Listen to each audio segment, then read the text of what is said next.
Hi everyone, स्वागत है आप सभी के अपने यूट्यूब चैनल पे। आज की इस वीडियो में हम करने वाले हैं क्लास 11 फिजिकल एजुकेशन का chapter number 1 which is changing trends in careers in physical education. तो चलिए बिना किसी देरी के स्टार्ट करते हैं। दोस्तों, इस चैप्टर में टोटल 5 टॉपिक हैं और हम पाँचों टॉपिक को बहुत ही आसानी से करने वाले हैं। तो चलिए हमारे पहले टॉपिक पे चलते हैं, जिसका नाम है concept and aim and objectives of physical education. तो सबसे पहले हम देखते हैं कि फिजिकल एजुकेशन का मतलब होता है। देखो, फिजिकल एजुकेशन 2 वर्ड से बना हुआ है। पहला है फिजिकल, दूसरा है एजुकेशन। फिजिकल मतलब बॉडी और एजुकेशन मतलब एक ऐसा मीडियम जिससे हम अपने एटीट्यूड को चेंज कर सकें। मतलब हम कह सकते हैं कि अ, अपने बॉडी मूवमेंट्स के द्वारा अपने आप को एजुकेट करना ही फिजिकल एजुकेशन कहलाता है। और इसका एम है हमारे बॉडी का ओवरऑल डेवलपमेंट। दोस्तों, मॉडर्न फिजिकल एजुकेशन था वो 18th सेंचुरी जर्मनी में स्टार्ट हुआ था, जहाँ पे फिजिकल एजुकेशन एक स्कूल के करिकुलम का पार्ट था। लेकिन तब से टाइम के साथ साथ बहुत चेंजेस हुए और वो आज हम भी पढ़ रहे हैं। फिजिकल एजुकेशन आज हमारे भी स्कूल करिकुलम में है। और according to Charles A Bucher according to Charles A Bucher, physical education is the integral part of school. मतलब स्कूल का पार्ट है और ये इसका एम है कि हमारे अंदर फिजिकली और मेंटली और इमोशनली डेवलपमेंट कराना। देखो, फिजिकल एजुकेशन को कई इंपॉर्टेंट लोगों ने डिफाइन किया है, जैसे कि जे बी नैश कहते हैं कि physical education is the face of education, जहाँ पे हम बिग मसल एक्टिविटीज़ और उनके रिस्पॉन्सेस के बारे में पढ़ते हैं।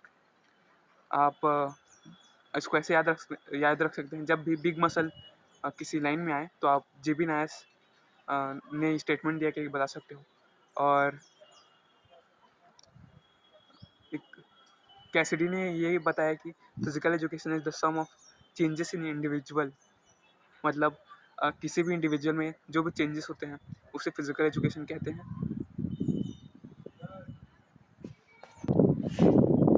फिजिकल एजुकेशन किसी भी इंडिविजुअल के अंदर अगर मोटर एक्टिविटी से कुछ चेंजेस आए तो उसे हम फिजिकल एजुकेशन कहते हैं। ये कैसिडी का कहना था। और विलियम्स कहते हैं कि physical education is the sum of man's physical activities. मतलब इन अब हम देखते हैं इसके एम क्या है। तो देखो, फिजिकल एजुकेशन का खाली एक ही एम है, वो है ऑल राउंड डेवलपमेंट या फिर अल्टीमेट वन डेवलपमेंट। इसमें किसी भी इंसान का फिजिकल डेवलपमेंट होता है, मेंटल डेवलपमेंट होता है, सोशल डेवलपमेंट होता है, इमोशनल डेवलपमेंट होता है, स्पिरिचुअल डेवलपमेंट होता है। जो फिजिकल एजुकेशन का कॉन्सेप्ट है ना, वो हमारे एशियंट टाइम से यूज़ हो रहा है। क्यों? देखो, जब हम हम आदि मानव थे तो हम लोग शिकार करने के लिए दौड़ते थे, भागते थे, लटकते थे। अपने फिजिकल दम के बलबूते हमने खाना वाना खाया है। और इसलिए यहाँ पे कहा गया कि फिजिकल एजुकेशन हमारे एशियन टाइम से चला आ रहा है। The foundation of physical education was laid in Asian Greece. और फिजिकल एजुकेशन का जो फाउंडेशन था ना, वो एशियन ग्रीस में स्टार्ट हुआ था, जब फिलोसोफर्स सॉक्रेट्स, अरिस्टोटल और प्लेटो। फिलोसोफर्स मतलब अ, वो लोग जो इंसान को दिशा दिखाते हैं। ये सब ग्रीक फिलोसोफर हैं जिन्होंने फिजिकल एजुकेशन पे यूथ के यूथ की फिजिकल ट्रेनिंग और नॉलेज के लिए लोगों को मोटिवेट किया था। और फिजिकल एजुकेशन फिजिकल फिटनेस से डेराइव्ड वर्ड है, जिसका मतलब है किसी भी इंसान का अपने डेली फिटनेस एक्टिविटीज़ को करना, वो भी बिना थके। देखो, फिजिकल एजुकेशन हमारे अंदर हारमोनियस ग्रोथ लाता है और हमारे अंदर एफिशिएंसी लाता है हम अपने काम को अच्छे से करने का। फिर देखते हैं objectives of physical education. Generally बच्चों को डाउट होता है कि एम और ऑब्जेक्टिव में डिफरेंस क्या होता है। तो सच बताऊं, एम और ऑब्जेक्टिव दोनों ऑफ फिजिकल एजुकेशन ये है कि फिजिकल डेवलपमेंट, इंसान का फिजिकल बॉडी है उसका डेवलपमेंट, या फिर उसके अंदर का जो सिस्टम है, जैसे कि ब्लड सर्कुलेशन, रेस्पिरेटरी सिस्टम, बाकी सारे सिस्टम एक्सेट्रा, इसका फिजिकल डेवलपमेंट में रिजल्ट होता है कि development of size and shape of organs, और हम अपने बॉडी को हेल्थी रखना और स्ट्रॉन्ग बनाना, और body systems are fine and healthy.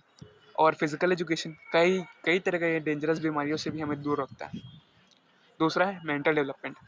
Mental development, देखो हमारे डेली लाइफ में कुछ ना कुछ ऐसे फिजिकल एक्टिविटीज़ होने चाहिए जिससे हमारा ब्रेन अलर्ट और कंसंट्रेटेड बने।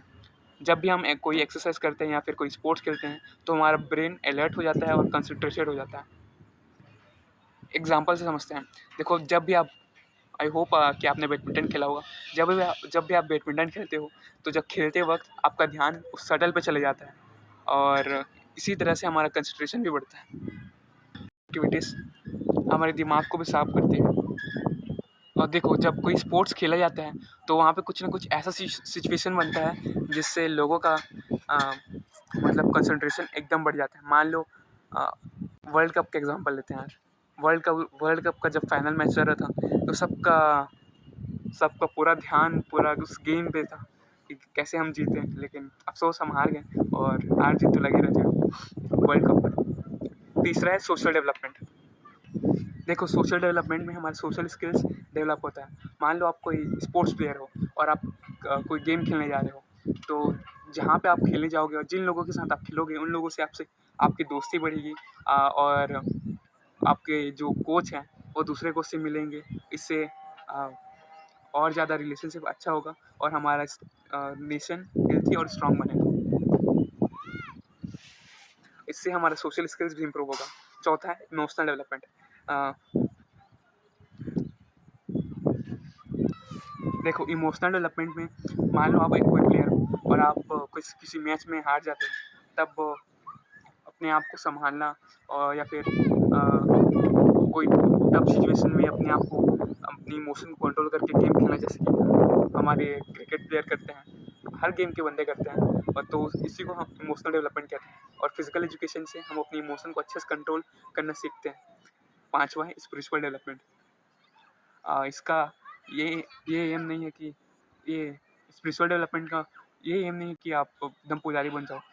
इसका मतलब ये है कि स्पिरिचुअल डेवलपमेंट मतलब अपने अंदर पॉजिटिव माइंडसेट डेवलप करना, जिससे हम अपने आप को बेहतर बना सकें। तो चलिए ये हमारा पहला टॉपिक ख़त्म होता है।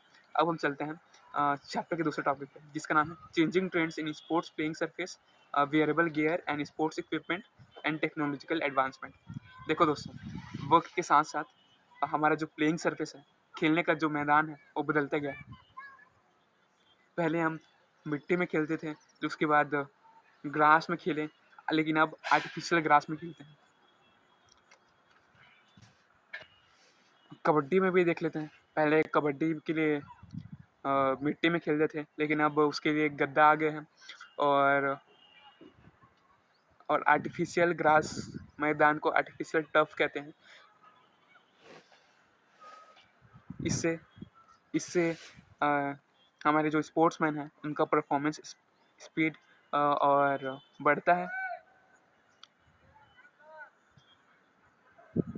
और wearable gears in sports equipment में काफ़ी चेंजेस हुए हैं। जैसे कि पहले जो हेलमेट आते थे वो थोड़े वीक थे, लेकिन अब जो हेलमेट आते हैं क्रिकेटर के, वो अब काफ़ी स्ट्रॉन्ग है। और ऐसे कुछ डिवाइसेस भी हैं जिससे, ऐसे कुछ गैजेट्स भी हैं जिससे लगाकर अपने अपने अपने बॉडी का ब्लड सर्कुलेशन, परफॉर्मेंस, एंड्योरेंस, ये सब चेक कर सकते हैं। जैसे कि इन्फोमोशन स्पोर्ट्स ने एक बास्केटबॉल बनाया था, जिससे किसी भी प्लेयर की स्किल का पता लगाया जा सकता था, उसका हेड मूवमेंट, और कि कैसे खेलता है, ये सब। ऐसे काफ़ी डिवाइसेस बन गए हैं। और क्रिकेटर लोगों को देखा होगा कि उन्होंने एक कुछ पहना हुआ है चेस्ट पे, वो इसे पहन के खेलते हैं ताकि वो अपना फिटनेस चेक कर सकें। देखो जब इक्विपमेंट्स में डेवलपमेंट हुआ है तो स्पोर्ट्समैन के लिए भी काफ़ी फ़ायदा हुआ है। क्यों? अब क्योंकि वो अब सेफ्टी के साथ खेल सकते हैं। और अगला है टेक्नोलॉजिकल एडवांसमेंट इन स्पोर्ट्स। देखो स्पोर्ट्स में टेक्नोलॉजी भी काफ़ी बढ़ी है। मान इसका ये DRS को ही देख लो। जब भी ये स्टंप पे हल्का सा भी कोई मूवमेंट होता है बॉल का, ऑटोमेटिक वो जलने लग जाता है।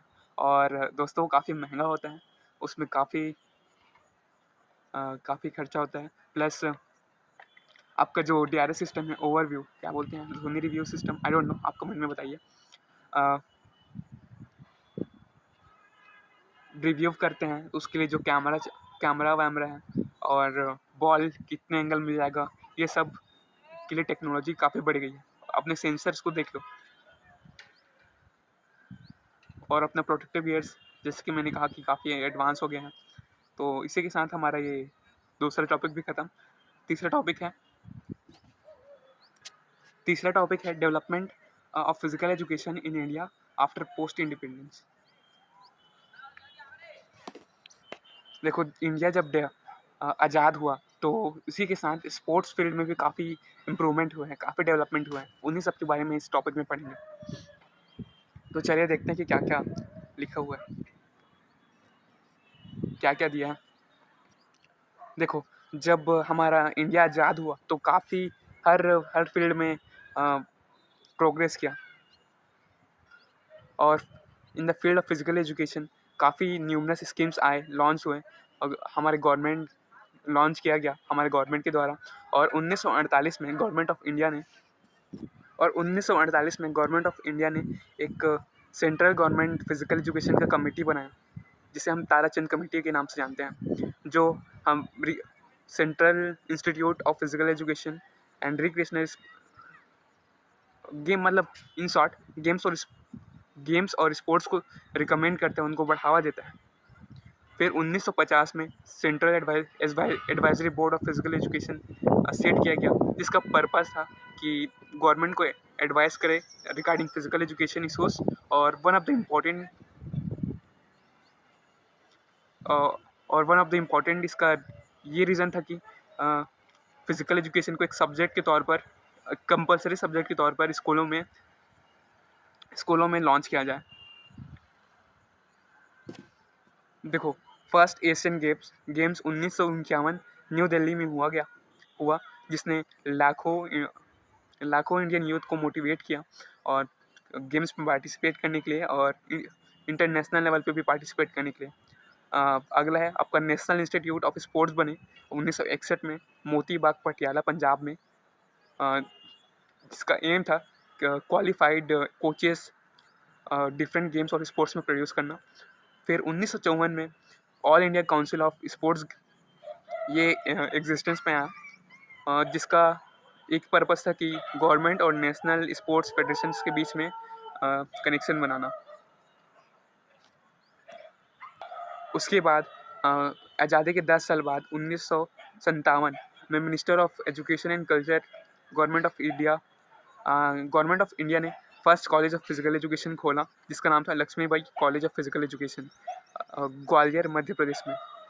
फिर 1973 में Lakshmibai college of physical education को चेंज करके नया नाम दिया गया, Lakshmibai national college of physical education. फिर 1958 में ministry of education establish sports and 1958 में मिनिस्ट्री ऑफ एजुकेशन ने sports youth welfare department establish किया, जिसका एम था कि फिजिकल एजुकेशन को इंडिया में प्रमोट किया जाए। फिर national fitness corps was establish in 1965, जिसका एम था कि यूथ को फिजिकली स्ट्रॉन्ग बनाया जाए। फिर 1971 में 70 से 71 के बीच में रूरल टूर्नामेंट हुए, जिससे रूरल गांव के नौजवानों प्लस उनके अंदर के टैलेंट को ढूंढा जाए और वुमेन के पार्टिसिपेशन को इन्हांस करने के लिए, बढ़ाने के लिए नेशनल स्पोर्ट्स चैम्पियनशिप स्टार्ट किया गया 1975 में। फिर 1982 में एशियन गेम्स इंडिया में हुए, जिसने इंडिया के स्पोर्ट्स कल्चर को काफ़ी बूस्ट कर दिया और स्पोर्ट्स फैसिलिटीज़ को भी काफ़ी बूस्ट दिया। फिर 1984 में स्पोर्ट्स अथॉरिटी ऑफ इंडिया को इस्टेब्लिश के 2 ऑब्जेक्टिव थे। पहला कि स्पोर्ट्स को प्रमोट करना और दूसरा कि लोगों के अंदर स्पोर्ट्स के प्रति अवेयरनेस पैदा करना। फिर 2018 में आप CBSE ने फिजिकल एजुकेशन को कंपलसरी सब्जेक्ट के तौर पे लॉन्च किया 11th-12th के लिए, और आज हम पढ़ रहे हैं इसको। तो चलिए कुछ क्वेश्चन देख लेते हैं। Where Lakshmibai national college of institute of physical education situated? तो इसका आंसर है आपका ग्वालियर, मध्य प्रदेश। सेकेंड है central government of physical education committees was set up in 1948 which is also known as Tarachand Committee. SAI stands for uh, see, Sports Authority of India. अब हम चलते हैं chapter के चौथे टॉपिक पे।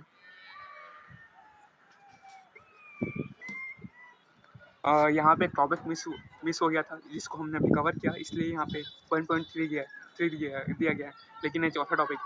चौथा टॉपिक है कि career option in physical education. Physical education में कौन कौन से करियर ऑप्शन हैं? तो देखो, फिजिकल एजुकेशन में बहुत से करियर ऑप्शन हैं। मेनली दो तरह के। पहले है कि पहला काइंड है टीचिंग और ट्रेनिंग रिलेटेड फिजिकल एजुकेशन के करियर्स, और दूसरा है जो आजकल नए नए पढ़ रहे हैं जैसे कि डाइटिशियन, हेल्थ मैनेजमेंट, ये सब। चलिए सबको एक एक करके देखते हैं। पहला है पहला है टीचिंग सेक्टर में। टीचिंग सेक्टर में आपका primary level, middle level, secondary level और कॉलेज और प्रोफेशनल लेवल पे भी आप टीचिंग कर सकते हो। दूसरा है आपका ट्रेनिंग सेक्टर में। ट्रेनिंग सेक्टर में आप किसी स्पोर्ट्स का ट्रेनिंग दे सकते हो, जैसे स्कूल्स में, वेरियस स्पोर्ट्स इंस्टीट्यूशन में, या फिर इंडस्ट्रीज़ में स्पोर्ट्स फैसिलिटी मैनेज कर सकते हो, या फिर किसी एडमिनिस्ट्रेशन में। तीसरा है कि आप हेल्थ रिलेटेड या फिर फिटनेस सेक्टर में आप जा सकते हो।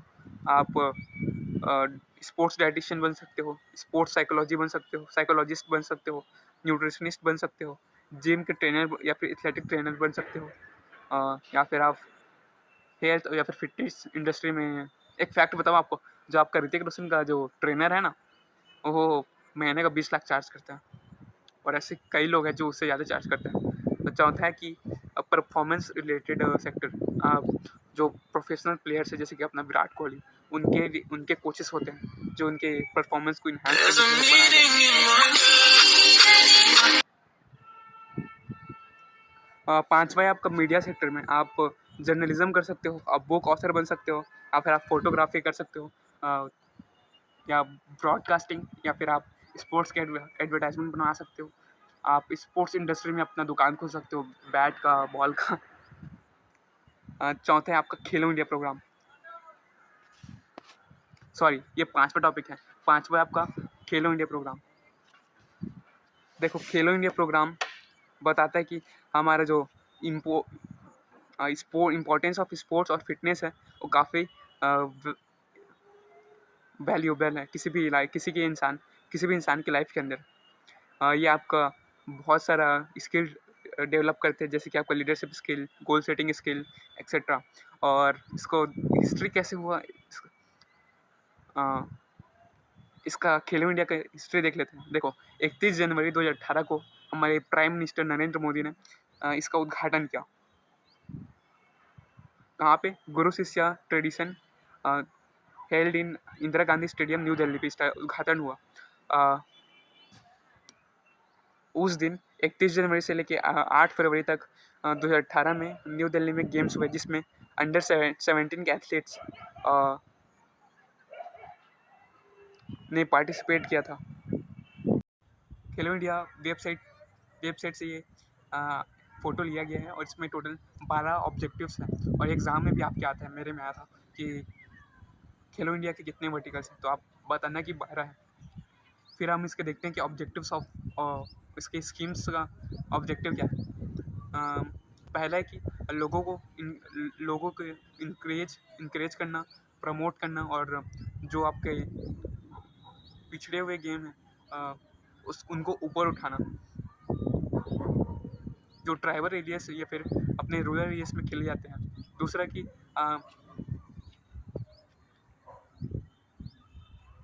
दूसरा कि मैक्सिमाइज स्कूलों कॉलेजों के अंदर स्पोर्ट्स खिलाए जाने के लिए मैक्सिमाइज करना। तीसरा एक लोगों को फिट बनाना। इसकी होस्ट देख लेते हैं कि फिजिकल एजुकेशन को किसने होस्ट किया था। 2018 में आपका दिल्ली ने किया था, 19 पे पुणे ने किया था, 20 में गुवाहाटी ने किया था, 21 पे हरियाणा, 22 पे भोपाल और 23-24 को किसने किया था आप कमेंट में बताइए, या फिर आपको लास्ट में। अगला है आपका फिट इंडिया मूवमेंट। तो देखो ये 29 अगस्त 2019 को हमारे ऑनरेबल प्राइम मिनिस्टर ने इसको लॉन्च किया था, जिसका मेन एम था कि लोगों के अंदर फिटनेस को एक डेली लाइफ का पार्ट बनाना। इसके ऑब्जेक्टिव्स है कि पहला पहला ऑब्जेक्टिव है कि फिटनेस को एक फन, इजी और फ्री तरीके से प्रमोट करना। दूसरा, लोगों के अंदर फिटनेस और वेरियस फिजिकल एक्टिविटीज़ का अवेयरनेस पैदा करना। और तीसरा, आपका जो इंडिजीनियस मतलब पिछड़े हुए जो स्पोर्ट्स हैं उनको ऊपर उठाना। चौथा, फिटनेस को हर घर, हर स्कूल, हर कॉलेज, यूनिवर्सिटी तक पहुंचाना।